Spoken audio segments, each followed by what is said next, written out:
오늘 말씀 하나님이 짝지어 주심, 하나님이 짝지어 주심 말씀을 증거하도록 하겠습니다. 오늘 1절에 보면 예수께서 거기서 떠나라고 했는데, 우리가 9장에서 보면 지금 예수님이 가버나움에 계셨습니다. 그래서 우리가 지지난주 말씀처럼 거기서 제자들이 서로 누가 높은가 그렇게 서로 토론하고 있었다고 했습니다. 자, 거기서 이제 떠나서 유대 지경과 요단강 건너편으로 가셨다. 가버나움은 갈릴리 쪽 위에, 그러니까 이 유대와 요단강 위쪽이죠, 북쪽. 근데 이제 거기서 이제 내려오신 겁니다.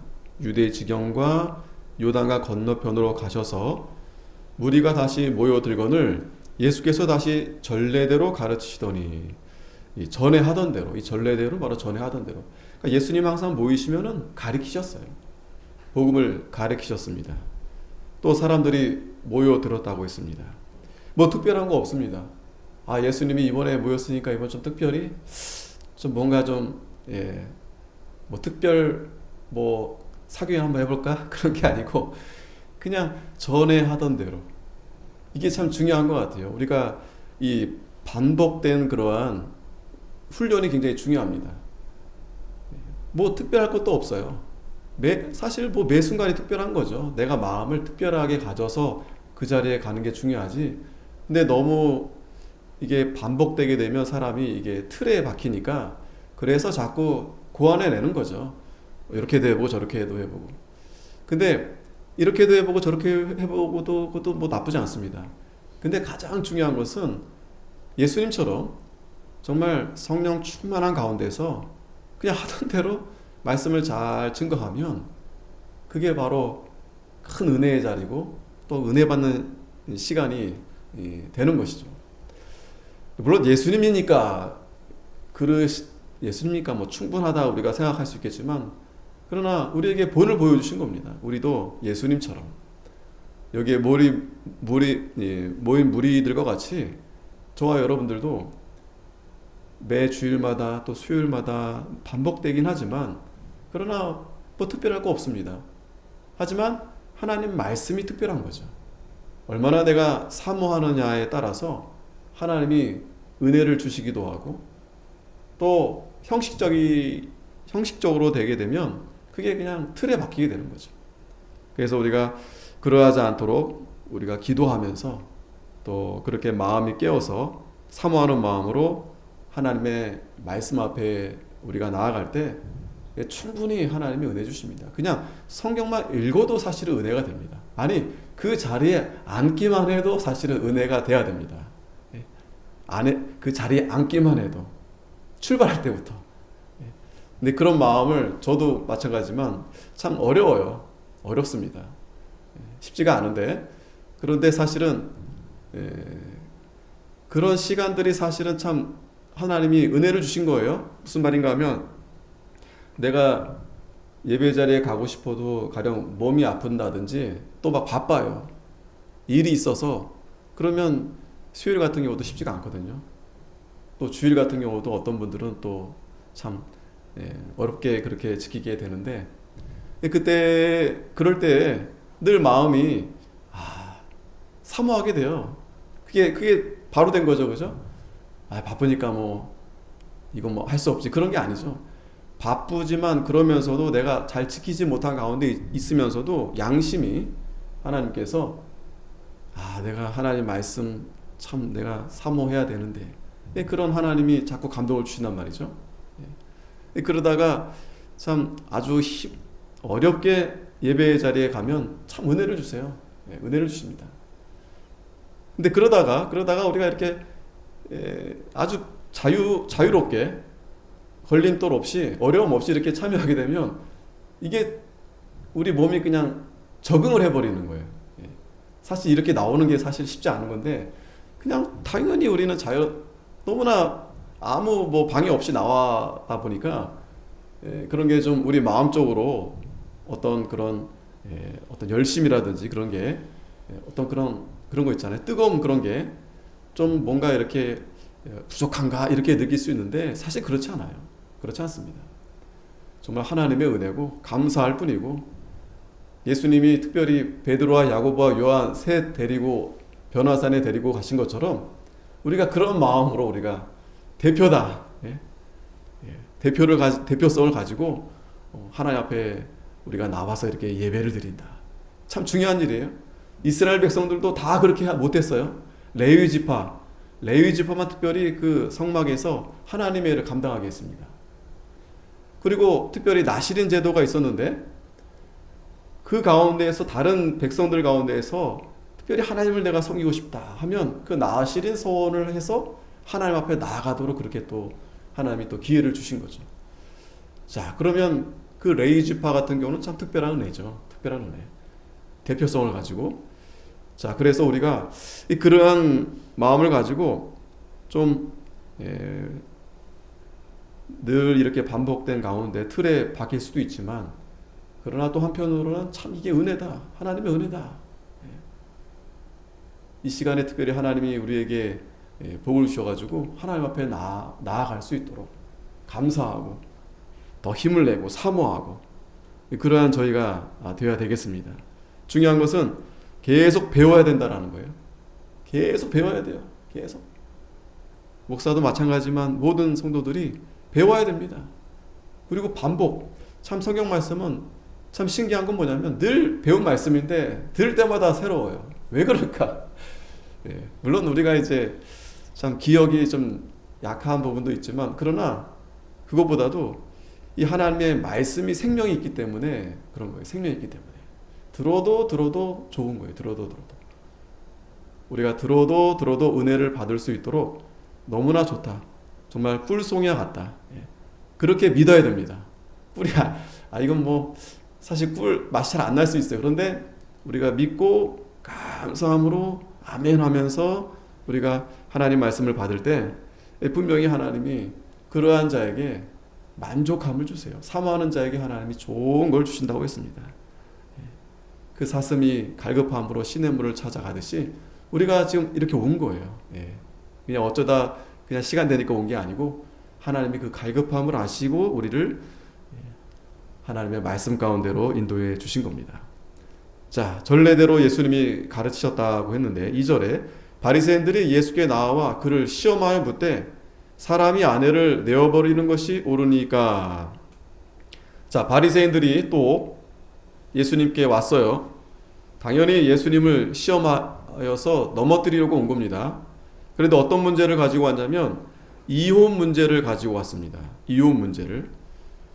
그러니까 이 바리새인들이 그 이혼 문제에 대해서 성경적으로 예수님의 말씀을 듣고 깨달으려고 질문했다기보다도 예수님의 말씀을 듣고 그걸 걸고 넘어지려고. 왜냐하면 지금 그 당시에 세례 요한이 헤롯 왕이 이혼을 했어요. 또 재혼을 했습니다. 그것도 자기 그 동생 아내하고. 그래서 이 세례 요한이 책망했단 말이죠. 왜냐면 왕인데, 그래도 이스라엘의 왕인데 이혼하고 또 아주 그 잘못된 그런 또 재혼까지 했으니까 이 세례 요한이 가서 책망을 했단 말이죠. 그랬는데 그때 사실은 세례 요한이 처음에 어떻게 할 수가 없었어요. 왜? 그래도 세례 요한을 그래도 지지하는 무리들이 상당히 있었기 때문에 또 바른 말을 한 거잖아요. 그런데 결국 이 세례 요한이 그 딸의 소원을 들어주느라고 세례 요한을 죽이게 됩니다. 결국에는 그를 죽임으로 해서 자기가 그 이혼한 것에 대한 그런 여러 가지 소동을 다 묻어버린 거죠. 그런 시점에 바리새인들이 지금 예수님이 과연 그 이혼에 대해서 어떻게 말할까, 그걸 이제 듣기 위해서 간 거죠. 그러니까 참 어려운 문제입니다. 어려운 문제예요. 그리고 여기 보면 바리새인들이 이 질문 가운데서 그냥 덮어놓고 아내를 내어버리는 것이 옳으니까 이렇게 물어요. 아내를 내어버리는 것이, 그러니까 이유도 앞에 묻지 않고 그냥 아내를 내어버린다? 이거는 아내를 어떤 소유물로 그렇게 여기는 거예요. 가령 이제 헤어질 수 있느냐, 아니면 뭐 그 정도도 괜찮은데 그게 아니고 뭐 내다 버리 뭐 쓰레기도 아니고 뭘 내다 버립니까? 이제 그 당시 이제 사회 분위기가 그랬던 거죠. 여자에 대해서 굉장히 그게 아주 낮아져 있던 그런 상태였는데 그런 상황이었는데 자 예수님이 대답합니다. 3절에 가라사대 모세가 어떻게 너에게 명하였느냐. 예수님은 그러한 질문을 받으면서 아주 지혜롭게 잘 이렇게 또 반문을 하면서 그렇게 또 이제 진행을 하시는 겁니다. 모세가 어떻게 명하셨나요? 그 신명기 24장에 나오는데 율법에 보면 24장 1절에 사람이 아내를 취하여 데려온 후에 수치되는 일이 그에게 있음을 발견하고 그를 기뻐하지 아니하거든 이혼 증서를 써서 그 손에 주고 그를 자기 집에서 내어 보낼 것이요. 자, 율법에 명시되기를 자, 그러니까 내다 버리는 게 아니고 분명히 율법에 내다 버리라는 말은 없어요. 집에서 내어 보내주라 그랬습니다. 이혼 증서를 써서. 그런데 단 어떤 일이 있을 때인가 하면 수치되는 일이 그에게 있음을 발견하고 그랬어요. 수치되는 일이 있음을 발견하고. 그러니까 지금 바리새인들은 얼마든지 내다 버릴 수 있다라는 그런 생각 또 물론 이제 율법에 이렇게 좀 굉장히 그 율법을 이렇게 사모하는 자들은 이 율법 말씀대로 이제 어찌됐든 이 하나님이 이혼을 찬성하는 건 아닙니다. 이건 이제 예외 조항. 왜냐하면 지금도 바리새인들이 뭐라고 합니까? 여자를 내다 버린다는 표현하잖아요. 이게 무슨 말인가 하면 아무래도 그 당시 이제 남자 중심 사회였기 때문에 아내의 어떤 그런 불미스러운 일을 봤다든지 아니면 그 헤롯 왕처럼 자기가 이 불륜을 해서 다른 사람과 관계를 맺고자 해서 전 부인을 죽일 수도 있어요. 또 강제로 이렇게 내다 버릴 수도 있어요. 이제 그런 상황이 있었던 겁니다. 그런 상황. 자, 하지만 성경에서는 분명히 율법에 수치되는 일이 있어야만이 이혼 증서를 써줘서 그를 자기 집에서 내어 보내라고 했습니다. 그리고 그 여자는 그 집에서 나가서 다른 사람의 아내가 될 수 있다. 자, 그러니까 이 율법은 이혼에 대해서 어떤 뭐라 그럴까요? 정당화하려는 그러한 조항으로 넣은 게 아니고 지금 이 내용을 보면은 지금 이 아내를 보호하는 겁니다. 여자를 보호해 주기 위해서 모세가 이 율법을 하나님 말씀을 기록해 놓은 거죠. 하나님께서 그렇게 기록하게 한 거죠. 이렇게 안 하면은 같이 어떻게 삽니까? 지금 갑은 남편이고 여자는 을이에요. 뭐 아무 일도 없었는데 다짜고짜 남자가 그렇게 싫다 하고 내다 버릴 수도 있고 또 죽일 수도 있고 또 이렇게 수치스러운 일을 당하지 않았는데 그렇게 뒤집어 씌워가지고 억울하게 그렇게 내어 쫓을 수도 있는 겁니다. 그러면 그 여자가 살 길을 마련해 줘야 되지 않겠어요? 그러니까 그럴 경우에는 이혼 증서를 써주라는 거예요. 그래서 그 여인이 그 증서를 가지고 다시 다른 사람의 아내가 될 수 있다. 자, 이렇게 율법이 이제 명시되어 있는 겁니다. 자, 그러니까 4절에 예수님이 가로되 모세는 이혼 증서를 써주어 내어버리기를 허락하였나이다. 자, 예수님이 물어보니까 이제 바리새인들이 대답을 했어요. 이혼 증서를 써주어서 내어버리기를 허락했습니다. 했더니 5절에 예수님이 저희에게 이르시되 너희 마음의 완악함을 인하여 이 명령을 기록하였거니와. 자, 하나님이 그 율법 조항에 이혼 조항을 넣은 이유는 바로 마음이 완악하기 때문에, 완고하기 때문에. 그러니까 이혼 그 조항은 특별한 예외적인 그런 상황임에도 불구하고 지금 이거를 그냥 남용하는 거예요. 남용하는 겁니다.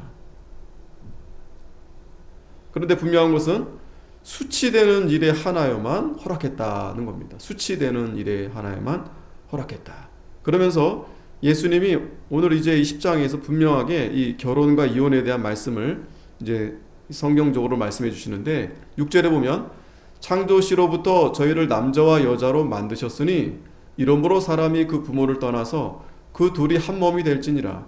이러한즉 이제 둘이 아니요 한 몸이니 그러므로 하나님이 짝지어 주신 것을 사람이 나누지 못할지니라. 자, 오늘 제목이죠. 하나님이 짝지어 주신 것을 사람이 나누지 못할지니라. 자, 그러니까 이 결혼은 하나님이 짝지어 주셨다라는 거예요. 하나님이 짝지어 주셨다. 자, 그래서 예수님이 지금 창세기 말씀을 인용하신 겁니다. 2장 22절이죠. 보면 여호와 하나님이 아담에게서 취하신 그 갈빗대로 여자를 만드시고 그를 아담에게로 이끌어 오시니. 자, 하나님이 아담을 먼저 만드시고 그리고 갈빗대로 여자를 만드셨다고 했습니다. 갈빗대. 자, 왜 여자는 왜 똑같이 아담처럼 흙으로 만들지 않고 왜 갈빗대로 만드셨을까요? 굉장히 중요한 하나님의 창조의 의미가 있습니다. 아담과 하와는 여자는 한 몸이다라는 거예요. 한 몸. 그리고 특별히 갈빗대. 여러분 보세요. 갈비뼈. 갈비뼈가 우리 가운데 있죠. 몸의 가운데. 엉덩이뼈도 아니고 머리뼈도 아니고 갈비뼈로 만드셨어요. 그리고 이 갈비뼈는 가운데에 있을 뿐만 아니라 이 안에 중요한 심장이나 이 내장을 보호하는 그런 아주 중요한 역할을 하는 거예요. 특별히 하나님이 하와 여자를 만드신 이유는 남자가 혼자 있는 게 좋지 않으니까 그래서 여자를 만드셔서 도와주라고 남자를 잘 도우라고 그렇게 만드셨는데 갈빗대로 만드셨다는 갈빗대. 그러니까 여자는 이 갈빗대 역할을 하는 거예요. 너무나 중요한 역할이죠. 이게 없어 봐요. 그러면 심장이고 안에 내장 다 금방 이게 보호를 받을 수가 없어요. 그렇기 때문에 그러한 여자가 중요한 부분으로 하나님께서 만드셨다는 겁니다. 그리고 아담이 가로되 이는 내 뼈 중에 뼈요 살 중에 살이라. 그러면서 아담이 그 여자를 뭐라 합니까? 내 뼈 중에 뼈요 살 중에 살이다. 그 말은 즉슨 가장 귀한 그러한 것이다. 귀한 그 나와가 하나 일체 내 뼈 중에 뼈라는 거예요. 하와가 여자가 내 뼈 중에 뼈라는 거예요. 내 살 중에 살이라는 겁니다. 그러니까 나의 가장 귀중한 존재다라는 거예요. 가장 귀중한 존재. 그래서 이것을 남자에게 서처하였은즉 여자라 칭하리라. 자, 저도 여러분도 오늘 이 말씀 잘 알지만 참 너무나 중요한 말씀이고 이 말씀을 정말 우리가 날마다 상고하면서 맨날 우리가 보잖아요. 가까이 있잖아요. 근데 자꾸 잊어버린단 말이죠. 헌시작 다루듯이 말이죠. 너무 자주 보니까 가까이 있다 보니까 소중함을 우리가 잘 잊어버려요. 예수님이 이 말씀하실 때 참 놀라운 건 뭐냐면 예수님은 결혼을 안 하셨습니다. 결혼을 안 하셨어요. 예? 총각인 예수님이 지금 이 말씀을 해주시는 거예요. 물론 하나님의 아들이시니까. 자, 이 시간에 우리에게 해주시는 말씀입니다. 바로 아담이 그 하와를 보면서 내 뼈 중에 뼈요 살 중에 살이다. 아내된 분들도 남편에게서 그걸 알아야 됩니다. 나는 남편에게 참 소중한 존재다. 물론 남편이 그렇게 뭐 말로 그렇게 표현을 잘 못한다 하더라도 성경에서 하나님이 분명히 말씀해 주신 겁니다. 그러니까 우리는 그걸 믿으면 되는 거예요. 믿으면. 누가 인정하고 알아주고 그렇지 못하더라도 내가 그렇게 인정하면 됩니다. 아, 나는 소중한 존재다. 남편에게 있어서 난 참 소중한 존재다. 그래서 남편을 내가 잘 도와줘야 되겠다. 또 남편은 아내를 내 뼈 중에 뼈요 살 중에 살이다. 그렇게 우리는 늘 바라보고 그렇게 사랑해 줘야 된다는 겁니다. 그래서 이러므로 남자가 부모를 떠나 그 아내와 연합하여 둘이 한 몸을 이룰지로다. 이게 참 하나님께서 놀라운 이 창조, 가족을 이루시는데 이 남자와 여자가 연합이 돼서 한 몸을 이루게 하신 거예요. 몸이 하나가 됐을 뿐만 아니라 마음도 또 그들의 영도 하나가 되도록 연합하게 해주신 겁니다. 이게 에베소서 5장 31절에 바울이 같은 말씀을 인용하면서 좀 더 거기에 대한 영적인 말씀을 풀이를 해주는데, 이러므로 사람이 부모를 떠나 그 아내와 합하여 그 둘이 한 육체가 될지니 이 비밀이 크도다. 비밀이라고 그랬어요. 내가 그리스도와 교회에 대하여 말하노라. 그러나 너희도 각각 자기의 아내 사랑하기를 자기와 같이 하고 아내도 그 남편을 경외하라. 자, 그러니까 남자와 여자가 둘이 연합이 돼서 하나가 된다는 그 비밀은 그리스도와 교회 연합이다라는 것이에요. 그리스도와 교회의 연합. 그런 신비가 있다라는 거예요. 자, 그렇기 때문에 결혼이라는 것은, 그래서 우리가 성혼이라고도 하지만 굉장히 거룩한 하나님의 계획이고 하나님의 뜻이고 하나님의 축복입니다. 결혼은. 그래서 그 결혼을 통해서 그리스도와 교회가 어떻게 연합이 되는지를 몸소 우리가 체험하도록 그렇게 해주신 거예요. 그래서 바울은 좀 더 구체적으로 설명합니다. 25절에 보면 남편들아 아내 사랑하기를 그리스도께서 교회를 사랑하시고. 자, 남편들은 아내를 어떻게 사랑해야 되느냐? 그리스도께서 교회를 사랑하듯이. 예. 우리 남편들이 이 말씀을 항상 외워야 되는데, 그죠? 항상 이걸 늘 자나깨나 이걸 머릿속에서 떠나지 않도록, 이 바울의 에베소서 5장 25절 말씀처럼 남편들아 아내 사랑하기를 그리스도께서 교회를 사랑하시고 위하여 자신을 주심같이.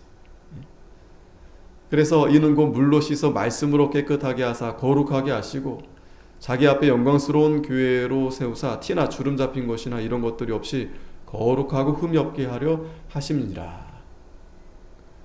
그래서 이와 같이 남편들도 자기 아내 사랑하기를 제 몸과 같이 할지니 자기 아내를 사랑하는 자는 자기를 사랑하는 것이다. 자, 예수님이 교회를 사랑했는데 자기 몸을 죽이면서까지 다 내어주면서 그렇게 사랑하신 겁니다. 그 정도 해야 진짜 사랑이구나. 그렇게 해야, 그 정도 해야. 그게 바로 자기를 사랑하는 거다라고 했어요. 그게 아내를 사랑하는 것이고 자기를 사랑하는 거다. 왜? 한 몸이라고 했잖아요. 한 몸이라고 했잖아요. 그러니까 아내를 미워하는 건 자기를 미워하는 거고, 아내를 욕하는 거는 자기 얼굴에 침 뱉는 겁니다. 자기를 욕하는 거예요. 자, 그런데 오늘날 왜 지금 예수님 당시도 그랬고 그 전에도 마찬가지고 지금도 앞으로도 마찬가지입니다. 왜 이렇게 자꾸 정말 누구보다도 사랑하고 행복해야 될 이 부부가 그냥 이혼하려고 마치 결혼한 것처럼, 그죠? 아니면은 뭐 조론하기도 하고 뭐 또 뭐예요 또? 뭐 별 말이 많이 있어요, 그죠? 뭐 조론한다. 또 뭐 잠깐 뭐 하여튼 뭐 같이 있기가 이제 어렵다는 거죠. 잠깐 이제 이제 좀 떨어지자. 떨어져서 살자. 왜 그럴까? 생각해 보니까 이유는 간단합니다. 하나님이 짝지어 주신 그 결혼을 해야 되는데 가장 1번이 그거예요. 하나님이 짝지어 주신 자와 결혼하면 문제 없어요. 그죠? 하나님이 짝지어 주신 남자와 여자가 만나면 그거는 100%예요. 근데 그걸 우리가 어떻게 알 수 있겠습니까? 하나님이 짝을 지었는지 안 지었는지. 그럼 두 번째, 잘 모른다 싶으면 하나님이 짝을 지으셨다라고 믿으면 돼요. 믿으면 돼요. 믿으면 됩니다. 믿으면. 근데 그 믿음이 자꾸 살다 보면서 아닌 것 같은데 자꾸 의심이 들어와요. 그러지 말라는 거예요. 그러지 말라는 거예요. 설사 그렇다 하더라도 믿는 자는 반드시 하나님이, 믿는 자에게 하나님이 그 오래 참음으로 약속을 주시는 거예요. 그게 원리입니다. 우리는 사실 잘 몰라요. 그리고 많은 이 짝들이 사실은 보면 정말 하나님이 짝지어주실 자일까 싶기도 하고. 왜냐하면 성경도 그래요. 성경에서 뭐 정말 아브라함 사례도 마찬가지입니다. 둘이 이렇게 보면은 정말 이혼할 소지가 여러 번 있었어요. 예? 심지어는 그 아브라함이 아내 자기 살자고 말이죠. 아내 보고 그 동생이라고 하라고 그러면서 자기 살려고 말이죠. 그런 적도 있고, 그 여자 입장에서는 얼마나 한심합니까? 남편이 자기를 위해서 좀 도와주고 보호해주지 못할 망정 자기 살자고 아내를 팔아버리고, 그것도 2번이나. 그리고 뿐만 아니라 애가 없으니까 사라가 이제 애를 낳지 못하니까 또 하갈을 통해서, 그 종을 통해서 또 그렇게 아이를 또 이렇게 낳게 하잖아요. 그런 일들이 참 이게 쉽지가 않죠, 부부관계에 있어서. 자, 그럼에도 불구하고 그 둘은 오래 참고 하나님의 약속을 받았다는 거예요. 하나님의 약속을 받았다. 그게 중요합니다. 인간적으로는 그게 참 맞는 게 쉽지가 않습니다. 왜? 죄의 부패함이 있기 때문에 그래요. 이 죄는요, 자기만 사랑합니다. 나밖에 몰라요. 남자는 진짜 자기밖에 모르고, 그래도 여자는 다행인 것이 하나님이 갈빗대로 만들어 주어서 그래도 자기보다는 남편이나 자식들을 더 생각합니다. 자, 이게 참 놀라운 거예요. 그죠? 똑같이 흙으로 만들었으면 똑같았을 거예요. 그죠? 다 자기만 알고 그냥 나 몰라 그랬을 텐데, 여자는 갈빗대로 만들었어요. 하필이면. 그러니까 이 생각이 달라요. 남자는 자기밖에 몰라. 그런데 여자는 남편과 아내를 그래도 생각한단 말이죠. 물론 남편도 여자를 생각할 수도 있죠. 그런데 보편적으로 보면 그래요. 보편적으로 보면요. 왜냐면 보세요. 그 여자는 벌써 아이를 낳아야 되잖아요. 그 해산하는 것도, 그거는 정말 전쟁보다도 더 큰 아픔이라고 하는데, 그 정도로 얼마나 사랑하면, 그죠? 자기 몸이 찢어져 가면서도 그렇게 아이를 낳잖아요. 그리고 그 아이에 대해서 얼마나 헌신적으로, 엄마가 아니면 그 아이를 누가 키우겠어요. 물론 아빠도 나가서 일하고 해야 되지만, 그러니까 이렇게 보면, 그래도 아내가 그래도 남편을 잘 도와주고 그러면 그래도 그 가정이 잘 유지가 되는 겁니다. 부부관계가 잘 유지가 되는 겁니다. 중요한 것은 여기서 하나님이 이 남자와 짝지으셨다. 하나님이 이 여인과 짝지으셨다. 믿어야 된다. 그 믿음이 있어야만이 그래도 보면 세상 부부보다 그래도 믿음 있는 부모가 그래도 끝까지 잘 가죠. 근데 요 근래는 좀 그렇지 않은 것 같아요. 그러니까 믿음이 약해져서 그렇죠. 믿음이 약해져서. 그렇게 되지 않으나 앞으로는 점점 이 결혼도 힘들 것 같고, 그죠? 결혼하더라도 이제는 결혼이 아니고 그냥 살다가 그냥 마음에 맞으면 더 살고, 그러다 애 낳으면 그냥 애 낳고 또 헤어지면 또 애는 그냥 나 몰라라 하고, 참 그런 시대가 점점 되고 있는데, 그런 가운데서 우리가 참 이 말씀이 너무 중요하구나. 이 말씀. 그런 자들에게만 꼭 필요한 말씀이 아니라 오늘 저와 여러분들에게서도 다시 한번, 왜? 하나님이 우리를 복을 주시기 위해서 우리를 창조하시고 또 더 복을 주시려고 왜? 자녀를 주시잖아요. 그래서 결혼을 하게 해서 가정을 이루게 하셨는데, 그러려면 행복하게 살아야 되지 않겠어요? 결혼했는데 이건 지옥이다. 예? 그러면 너무나 불행한 거 아니겠습니까? 그러니까 제일 중요하구나. 바로 하나님이 짝지으셨다. 그리고 아직 이제 결혼을 준비하는 그러한 이 청년들은 하나님이 짝지어 주신 자를 내가 찾아야 되겠다. 또한 하나님의 짝을 하나님 주시옵소서 기도하면서, 그래서 그 짝을 잘 만나면 이렇게 서로 정말 남편은 그리스도처럼 교회를 사랑하듯이, 그리고 또 교회는 또 그리스도를 사랑하는 거죠.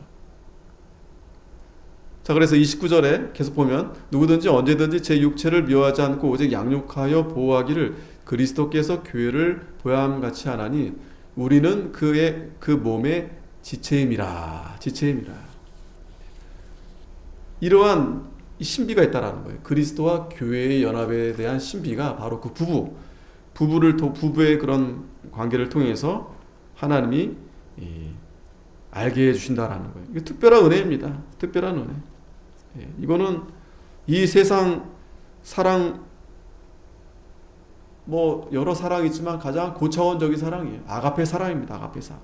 그리스도의 사랑입니다. 그리스도의 사랑. 그리고 아내들은 남편을 죽게 하듯이 복종하라. 죽게 하듯이 복종하라. 뭐 마음에 안 들어도 뭐 남편이 꼭 뭐 높아서가 아니라 하나님이 그렇게 말씀하셨으니까 내가 그래도 남편을 잘 세우고, 질서예요, 질서. 그렇게 하면 반드시 하나님이 복을 주십니다. 분명히 확신이 돼요. 아, 하나님이 짝지으신 내 남편이다. 하나님이 짝지으신 아내다. 여러분, 평생 그렇게 사는 부부와 어딘가 또 나의 짝이 어딘가 또 있지 않을까 그렇게 사는 부부와 정말 하늘과 땅 차이죠. 천국과 지옥 차이죠. 그러니 설사 좀 뭔가 이렇게 좀 내 마음에 좀 이렇게 부족함이 있다 할지라도 우리가 믿으면 하나님이 믿는 대로 그렇게 해주신다라는 거예요. 그게 차라리 마음이 편해요. 사실 마음이 편합니다. 하나님 나에게 짝지으신 짝이다. 그 부족함을 나를 통해서 하나님이 채우게 하신다. 나를 통해서 채우게 하신다. 자, 다시 본문으로 들어오면, 자, 집에서 제자들이 다시 이 일을 묻자온대. 자, 바리새인들에게 이제 예수님이 그렇게 대답해 주시고, 자, 돌아왔습니다. 집에서 제자들이 다시 물어본 거예요. 그랬더니 이르시되 누구든지 그 아내를 내어 버리고 다른데 장가드는 자는 본처에게 간음을 행하며. 자, 예수님이 좀 더 말씀해 주시는데, 자, 아까는 바리새인들이 그 아내를 내어버리는 것에 대해서만 이렇게 물어봤잖아요. 자, 그런데 예수님이 그 신명기 말씀을 통해서 또 창세기 말씀을 통해서 분명하게 말씀해 주셨어요. 하나님이 짝지어 주신 것은 사람이 나누지 못한다. 사람이 나눌 수 없다. 하지만 그 이혼에 대해서는 이제 예외적인 그런 상황인데, 제자들이 이제 집에 돌아와서 또 물어본 겁니다. 그랬더니 예수님이 다시 한번 말씀해 주시는 거예요. 그 아내를 내어버리고 다른데 장가드는 자는 본처에게 간음을 행하는 것이다. 이 말은 뭐냐면, 바리새인들은 그 이혼에 대한 모든 문제를 여자들에게만 이렇게 했어요. 그죠?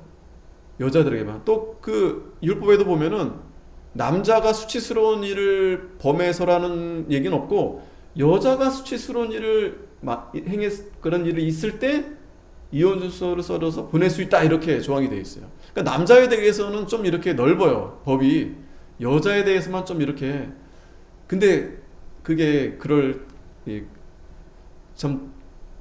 수밖에 없는 것이, 남자에 대해서 관대하다기보다도 그만큼 여자는 왜 아이를 갖는 그런 생명의 그런 어떤 중요한 위치이기 때문에 그렇게 더 엄격할 수밖에 없어요, 사실은. 여자에 대해서. 남자보다 어찌 보면. 그런데 예수님은 분명하게 말씀합니다. 여자가 수치스러운 일을 해서만 이혼이 아니라 그 남자도 아내를 내버리고 다른 데 장가드는 것이 간음을 행하는 거다. 간음을 행하는 거다. 남자도 똑같다는 거예요. 간음죄다라는 거예요. 아내를 버리고 다른 데 장가드는 것은. 또 아내가 남편을 버리고 다른 데로 시집가는 것은 또 간음을 행합니다. 마찬가지. 아내도 마찬가지죠. 마태복음 19장 8절에는 예수께서 가라사대 모세가 너희 마음의 완악함을 인하여 아내 내어버림을 허락하였거니와 본래는 그렇지 아니하니라. 내가 너희에게 말하노니 누구든지 음행한 영고 외에 아내를 내어버리고 다른 데 장가드는 자는 간음함이니라. 간음함이니라. 이 음행. 자, 그러니까 하나님이 이 결혼이라는 것은 굉장히 성스러운 결혼입니다. 사람이 짝을 진 게 아니라 하나님이 짝을 지어 주신 거예요. 그러니 그 결혼 생활은 거룩해야 되겠는데, 근데 거기서 이게 하필이면은 남자든 여자든 이렇게 음행의 그런 죄를 질 수 있단 말이죠. 그러면 그럴 때는 이혼 증서를 써서 이혼할 수 있다, 이렇게 하나님께서 예외적인 조항을 주신 겁니다.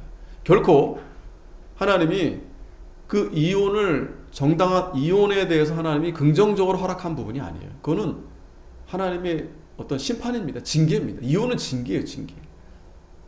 원래 우리가 세상에서도 이혼을 했다 그러면 굉장히 좀 이렇게 조심스럽고 좀 부끄러운 거잖아요. 근데 지금은 뭐 이혼 오히려 자랑하고 그러고 다니는데 사실은 그 이혼 자체가 자, 하나님이 그 이혼은 반드시 음행한 연고로 그 이혼을 허락했는데 그건 하나님이 징계한 것이지 하나님이 그 이혼을 찬성하고 그렇게 동조하는 것이 결코 아니다라는 거예요.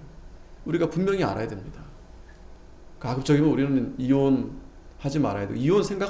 이혼이란 단어 자체도 벌써 하나님이 기뻐하시는 일이 아니에요. 왜? 자, 하나님이 짝 지었는데 그거 어떻게 사람이 가를 수 있습니까? 예수님 분명히 말씀했잖아요. 근데 왜 자꾸 가르는 거예요? 마음이 완악해서. 그 완악한 마음으로 그 두 부부가 서로 사랑하지 않고 다른 남자, 다른 여자 이렇게 음행의 죄를 짐으로 해서 하나님이 징계하시는 거예요. 그래서 하나님이 그렇게 이혼하도록 그렇게 하신 겁니다. 자, 그렇기 때문에 오늘 이제 결론을 져보면 어쨌든 이 결혼이 참 중요한 부분입니다. 예수님도 결혼 안 해보셨는데 그래도 하나님의 말씀을 통해서 이것이 얼마나 중요한가 이제 창세기 말씀을 인용해 주시면서 그리고 이혼에 대해서는 허락한 부분이 아니라 음행의 연고로 그러니까 이 죄예요, 죄. 그 죄진 그 죄값으로 이혼하게 한 겁니다. 그건 자랑이 아니죠. 그건 정말 평생 부끄러워야 될 일이고 하나님 앞에 회개해야 될 일이지 그걸 뭐 버젓이 자랑으로 그렇게 해야 될 것이 아니다라는 겁니다. 자, 그렇기 때문에 우리가 하나님이 짝지어 주신 그런 부부 결혼 우리가 결혼 생활 잘해야 되겠는데 마지막으로 베드로전서 3장 1절에 보면 아내된 자들아 이와 같이 자기 남편에게 순복하라. 에베소서에도 똑같은 말씀이지만 아내된 자들은 남편에게 복종하는 겁니다. 순복하는 겁니다. 이는 혹 도를 순종치 않는 자라도 말로 말미암지 않고 그 아내 행위로 말미암아 구원을 얻게 하려 함이니 너희의 두려워하며 정결한 행위를 봄이라. 너희 단장은 머리를 꾸미고 금을 차고 아름다운 옷을 입는 외모로 하지 말고 오직 마음에 숨은 사람을 온유하고 안정한 심령에 썩지 아니할 것으로 하라. 이는 하나님 앞에 값진 것이니라. 그러면서 전에 하나님께 소망을 두었던 거룩한 부녀들도 이와 같이 자기 남편에게 순복함으로 자기를 단장하였나니.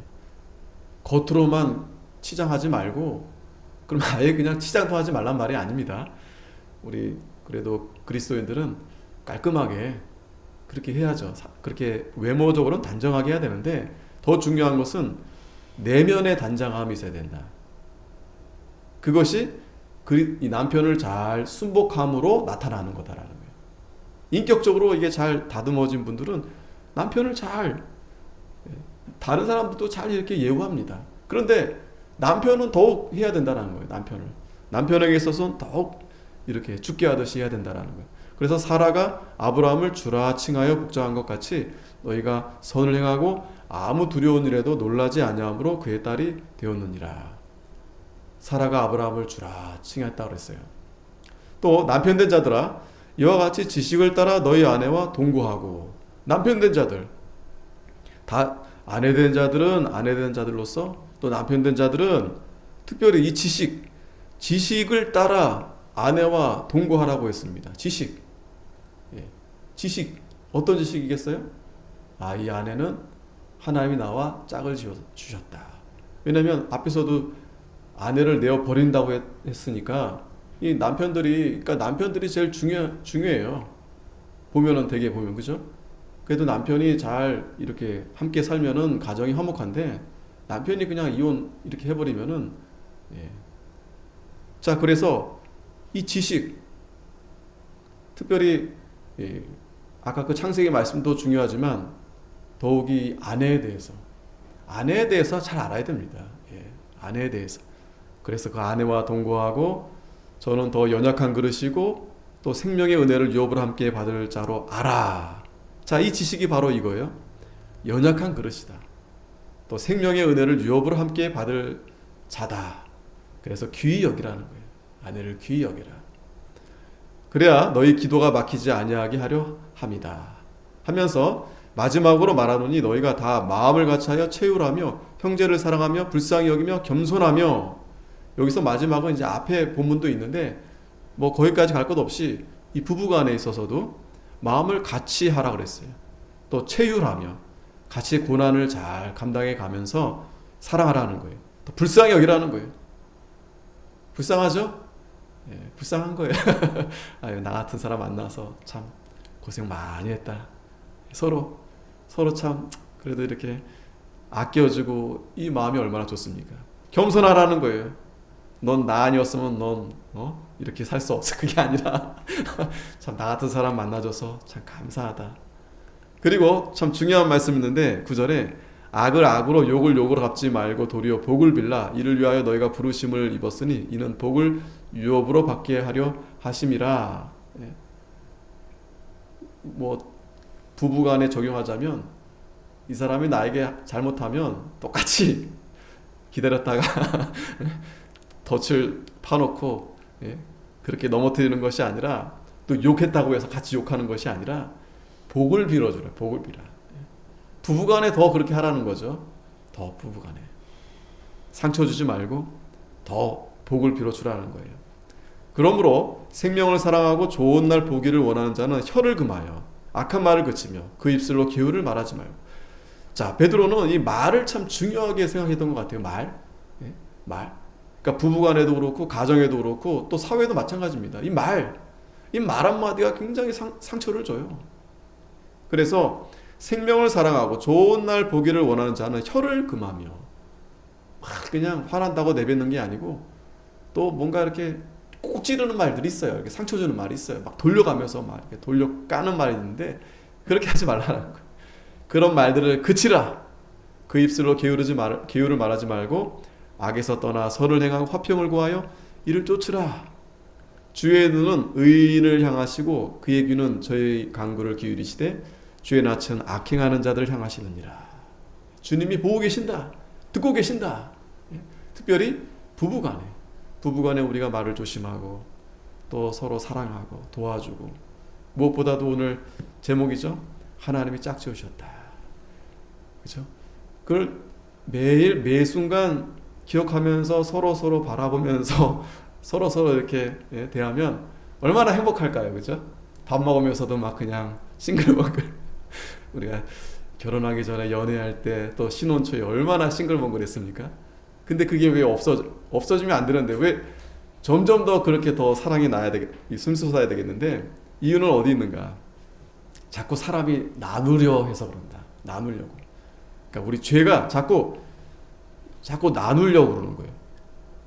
그렇게 하면 할수록 나를 미워하는 것이고, 내 아내를 미워하는 것은 나를 미워하는 것이고, 아내를 사랑하는 것이 나를 사랑하는 것이고, 그것이 하나님 말씀을 순종함으로 인해서 하나님이 짝지으셨다. 그게 아주 견고하게 그렇게 되면서 하나님이 더 큰 복을 주신다. 기도하겠습니다. 거룩하신 아버지 하나님, 은혜를 감사드립니다. 이 마음이 완악해짐으로 인해서 하나님이 짝지어 주신 그 부부가 어떻게 하면 하나님을 기쁘시게 할까, 서로 사랑할까가 아니라 어떻게 하면 서로 헤어질까, 그러면서 오늘날도 참 이렇게 많이 이혼하고 참 고통받고 그렇게 살고 있는데, 하나님 이 말씀 오늘 저희들에게 주셨사오니 늘 항상 하나님이 짝지으셨다라는 말씀 굳게 믿고, 남편은 그리스도가 아내를 사랑하듯이 사랑하며, 아내는 교회가 주께 하듯이 그리스도께 하듯이 정말 주께 복종하듯이 복종함으로 인해서 정말 하나님을 더욱 기쁘시게 해드리는 그런 아름다운 가정 부부가 될 수 있도록 하나님 축복하여 주시옵소서. 예수님의 이름으로 기도합나이다. 아멘. 찬송가 407장